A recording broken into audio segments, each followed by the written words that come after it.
They'll be calling you a radical. V Day. Yalta by the sea. 7 years. This is such an iconic time, such an important time. All roads lead here to nuclearism. That's where we're going back right now. 70 years ago. It means everything. It's so profound. FDR passed away. Bloop dead.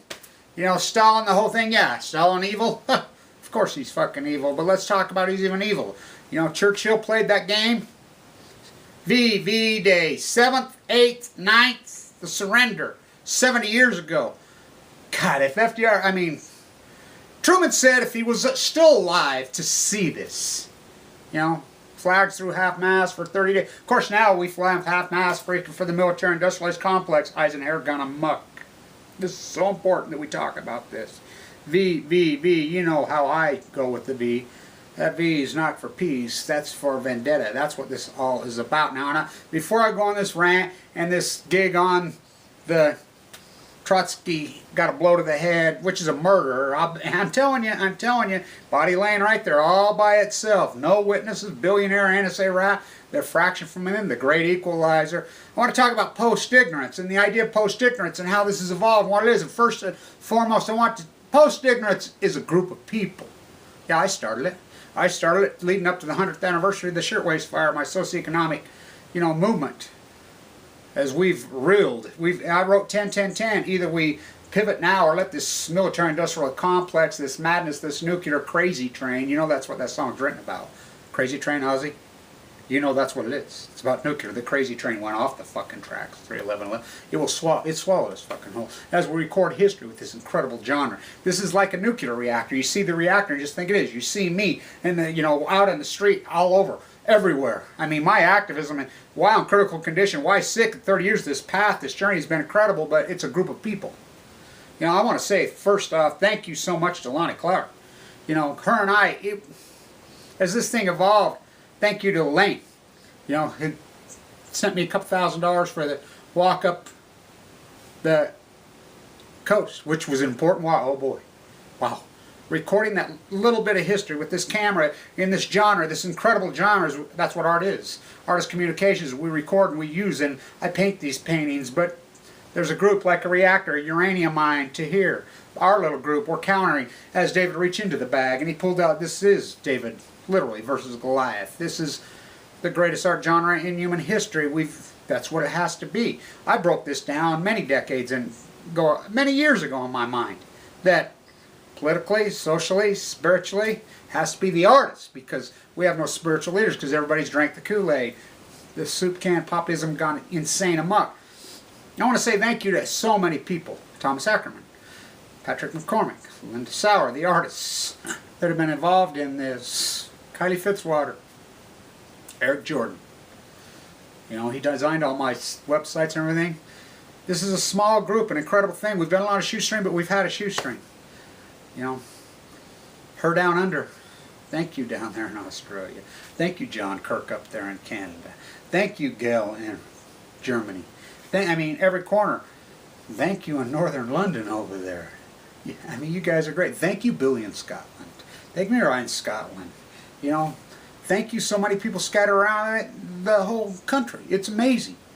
You know, the little sums of money, whatever. And, you know, Lonnie came to me in the inception on this thing. Look, I went ballistic the day it happened. I knew this was our greatest fears, and I knew. I said, it's going to kill the Pacific Ocean. It's going to give you leukemia. It's going to blah, blah, blah, blah. 7 months later, I get leukemia in a bone marrow transplant. You know, scratching, crawling, flying, just digging. I mean, sent home right here with a hospice nurse. I mean, over. It was over. No, but I didn't believe it because I had a dream. Because I really did have a dream. You know. Wow. So emotional. So this woman calls me. I've given out my phone number, and I'm so glad I did that. I've met somebody. Thank you, Jan Brooks. Thank you, Radja, Christina. Thank you, so many people. Wow. I met so many incredible, amazing, beautiful people, you know, in New York City. Wow. Thank you, Dr. Bernstein and Patty. You know, thank you, so many people. This woman calls me from Oregon and says, can you come up on the 2nd anniversary of Fukushima to Eugene, Oregon, and do a lecture and seminar and talk about your path and talk about Fukushima. I think I'm too sick. I'll run it by my doctors. You know, still had a central line hanging out of my jugular vein. You know.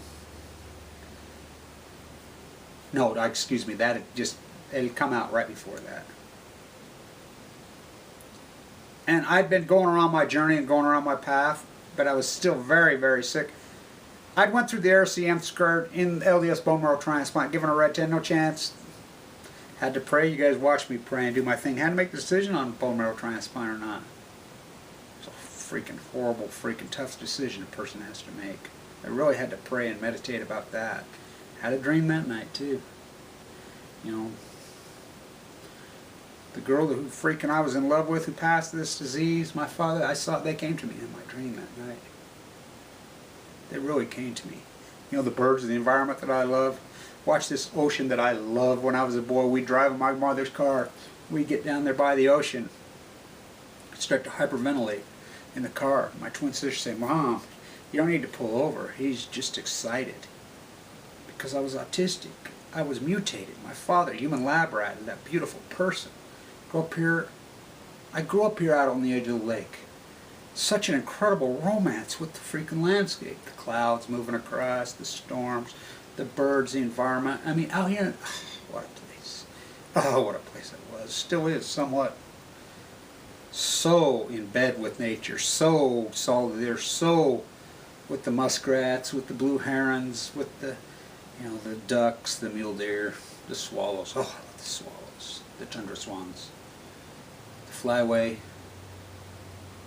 So she asked me, right as the tundra swans are pulling through that year, probably the last time I'll ever get to see them, this drought, will you come up here?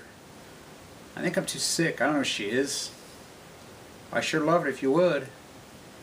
Let me run by my doctors. I'm hiking every day, and my doctors are like, "You crazy. There's no way, you're in critical condition." I'm like, Dr. Peterson, he believed me from the beginning when nobody else believed in me. He says, "Kevin, do what you do. We've watched the way you fight. You fight. You go on your own. You're the one that made the decision without the bone marrow transplant, and we don't tell you. We watch you. You go. You do what you do."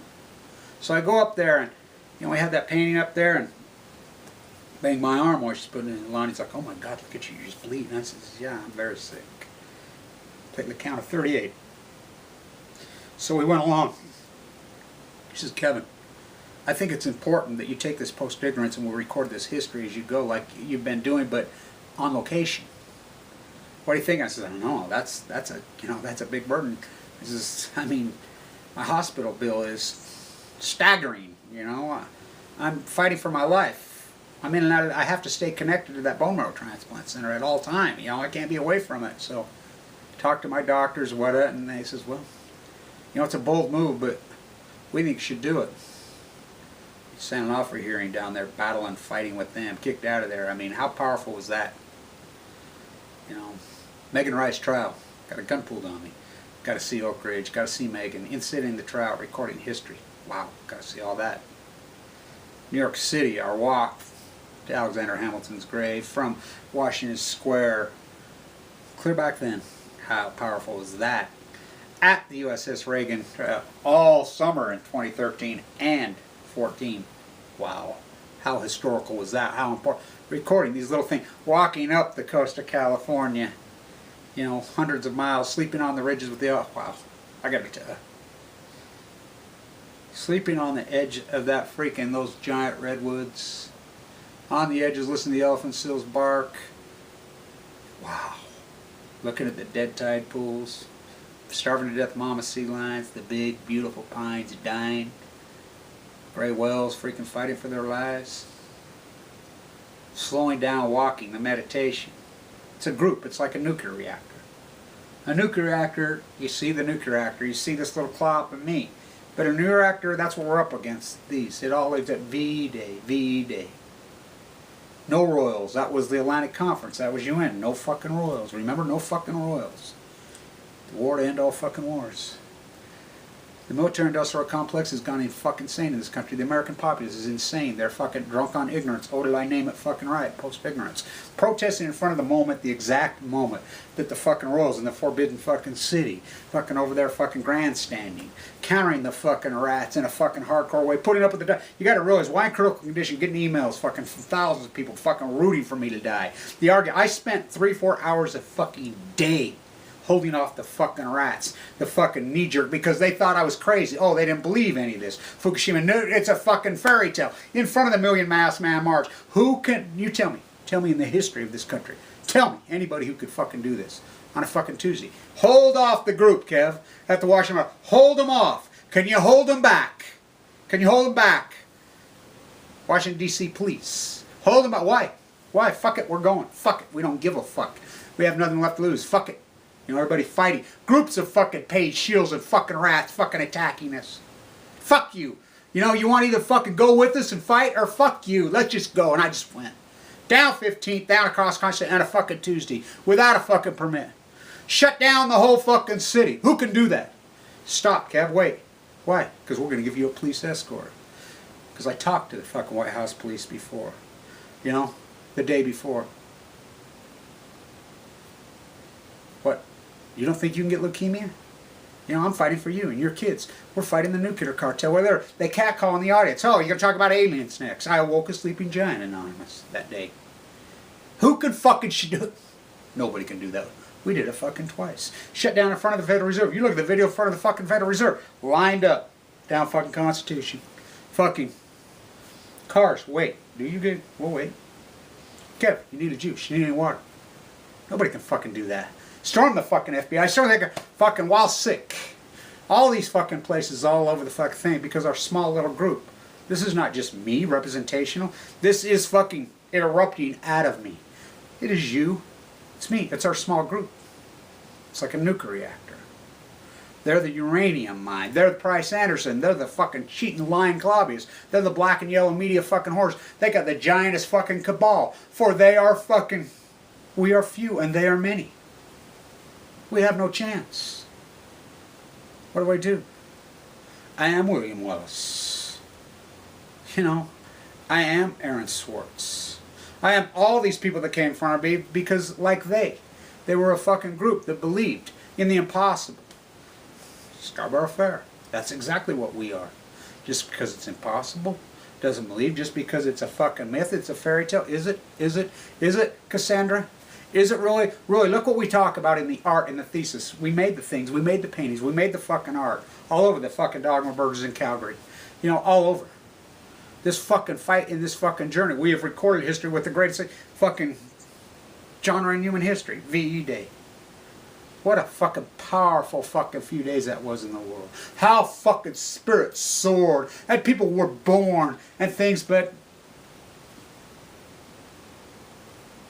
Fuck Oppenheimer. He's a peace activist. Fuck Einstein. He's a peace activist. We find the evil. We find the teller. We force Wallace out. We bring in fucking Truman. Negotiated. Drops dead. No more fucking Yalta by the sea. Divide it up. You're going to help us. We know you have the bomb, Japan. Or, excuse me. We know you have the bomb, Russia. We know. We know. Help us finish the job in Japan. Oppenheimer kill the emperor, just drop the scare bomb. Don't fucking burn out the people. They're fucking thing. And we support the people of Japan so much. I love the people of Japan so much. So much of this fight is for the fishermen. The people of Japan, we love you.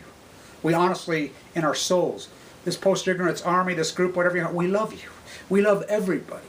We love all your children. Yeah, hardcore fight, fucking beyond tough love. Because look at the other side. We're fighting for everyone. We're even fighting for... He falls dead.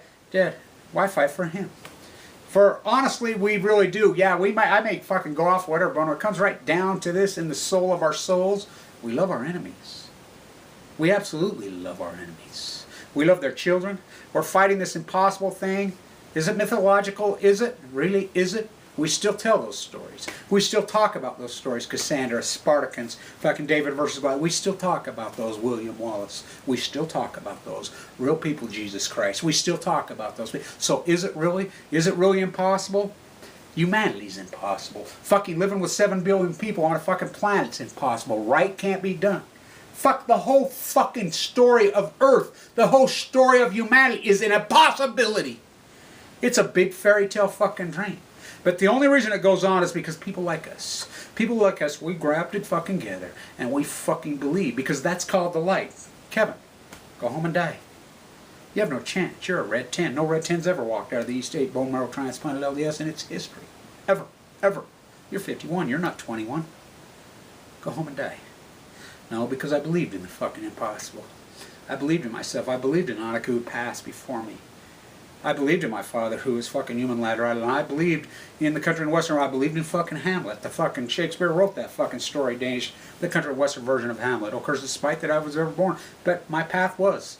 For Jackson Pollock, I am nature. Kevin Blanch, I am unnature, and so are you. Yalta by the sea, 7 years, they would all cry. Those people that were in the streets, parades, fucking happy, they would all cry. And you don't want to be the fucking museums? I'm going to be the museums. I got some really great, incredible fucking pieces of art that I've been working on. You know, Ackerman and I've been working, I mean, these things are amazing. They're big, they're huge. Where I'm going to present them, I'm going to do it, they're going to be incredible. It's because it is always the artists. Michelangelo, the impossible. Fucking Jackson Pollock, the fucking impossible. Why did they rise up? Why did they? Because they're fucking intelligent, their wit, and their fucking belief in the human fucking spirit. His fucking soul, fucking, it just erupts. It comes out. All those people before them. This fucking group, this fucking army. It's not just me. Yeah. I might have come up with the word or the idea, but it's the capitulation. As I travel, and I'm going to Vienna, and it's important because these 400 people that run the world, these oligarch fucking rats, they're corporate board members. The IOC, the IAEA, they're the exact same people. He drops dead. Please, it's a major fucking story. Stanford, Abe, that fucking rat, these fucking rats. We're going to record, least we can do is record who they are in history. Who killed the Pacific Ocean? Who fucking genocided, the greatest genocide in human history? If you think the Germans invented genocide, you know nothing about the American West. On Balco, to a whole nother fucking level. Stanford, the fucking guy who had bounties on big ones, little ones, native Indians. Stand there. These fucking rats, you rats at Harvard, you rats at fucking Stanford, you rats at Cal Berkeley, you rats at MIT, you rats at Livermore, you're going to rot in fucking hell, and we're going to record you. The IAEA, you think all your money? That fucker dropped dead. They whacked him at 47. Trotsky a fucking whack through his fucking head. Yalta by the sea. The V's not for V-E Day anymore. The V's for vendetta. You know, as they say, remember the 5th of November, right? Huh? That means so much more. So much more. You know, post-ignorance, we fight with our souls, we fight with our fucking spirits, because it isn't impossible. Fucking, it's absolutely impossible. Humanity's impossible. This whole fucking path's impossible. What we're up against, these greedy, sick motherfuckers. Well, they rot in hell, I hope. But we're going to record them in fucking history. And I want to say thank you to this group. And I know I'm intense and I'm hardcore and I fucking go at everybody. And, you know, people fucking pull back. But that's just the way it has to be. That's the way it has to be. I had to fucking do this the way I did it. Had to. The art has to fucking... It has to match the fucking time and the genre. You have to use what the genre available at the time. Jackson Pollock's great quote. How can I paint in the old ways? How can we paint in the old ways in a time as he erupted, Thomas Hart Benton? He couldn't do it anymore. Roscoe shot him, had a drip, and he went ballistic with it. You know, I erupted. A fucking path. Watch my father die. Fucking be human lab riding in the fucking Nevada site. Watch that beautiful person I loved. Fucking watch him go. Watch Annika, the love of my fucking life, from Chernobyl. Watch her die at 38 years old, the fucking leukemia. Watch me suffer. Watch all my money, all my path, my careers, my Hawking trial be stolen out of my hand. And all those fucking years fighting autism, fighting fucking asthma, struggling, watching these fucking friends of mine all fucking die. 33 of us in the fucking bone marrow went in there. Paul, Carla, Tracy, fucking Molly, all of us, Dana. You know, watched them, sat with them, held their hands as they passed. You don't think it erupted? Oh, it erupted. We fight on. We fight on and we record history. We paint these fuckers one thing at a time. You could think this is, a, you know, whatever. But that's what they thought of all those guys. Every fucking one of the fucking people. Every fucking one of these fucking dreamers, Gandhi. Every one of these fucking dreamers. You don't talk about those other fucking Danny Painter fucks. But you sure do know about them. It's the only history that stands. It's the only art. It's just like return on investment. All the art that all these oligarchs, Wall Street Journal's starting to retaliate because you've bought art for 40 years, because you've listened to the moment, you've listened to the Met, you've listened to the Unnatural History Museum, and they betrayed you. They turned it into a fucking club. They're not the museum anymore, so we'll be the fucking museums. They're not, and your return on your investments won't, because it's not fucking art. They don't know what fucking art is because they don't feel it. They don't fucking live it. It's not the, I painted the soup can, so I didn't paint the soup can. But you have to paint the fucking soup can. And we painted the fucking soup can so that others can live. So that others can live. We could shut down San Onofre. We could shut down Diablo. We can get that waste off the fucking cliffs before we have an earthquake and you evacuate all of California, which you might anyway because of the fucking drought. We fucking do it before it goes fucking even further, 410 of these fucking ticking fucking time bombs. We try to pivot culture into fucking post-ignorance. Stand tuned.